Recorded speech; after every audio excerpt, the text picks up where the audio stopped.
Dati siya sinasabi yung sabi. Yun ang inaano ko. Ito kakaiba magluto. Ito. Huwag natin.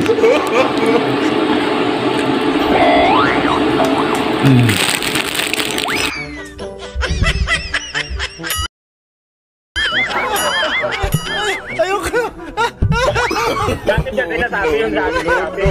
Yun ang inaano ko.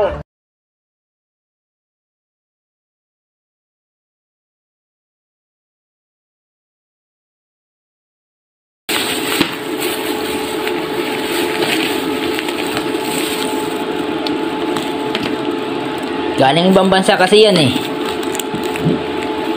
Kaya dito na dinala niya sa Pilipinas ang diskarte.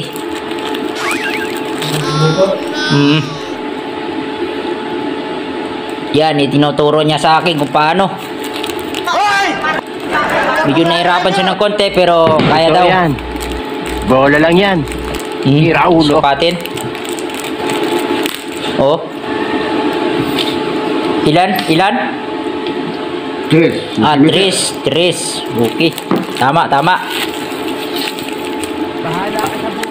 Pwede magkamali kasi yung pagluluto eh maganda yung ano talaga.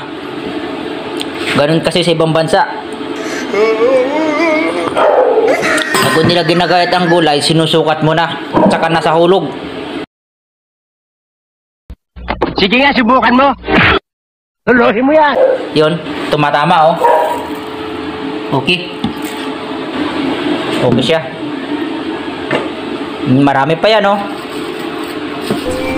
Kung wala yan eh, hindi talaga Ay, mukhang may problema tong isang gulay na to. Kailangan talaga. Oh. Pwede. Pinipili talaga ang tamang ano, nasa hulog yung gulay.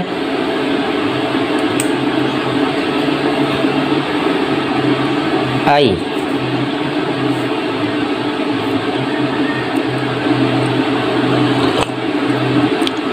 Kasi doon sa hinarvest dito, hindi nila pinipilian.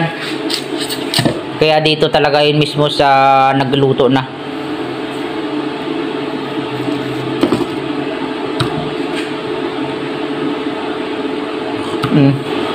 Pare-parehas ang sukat. Walang kasablay-sablay oh.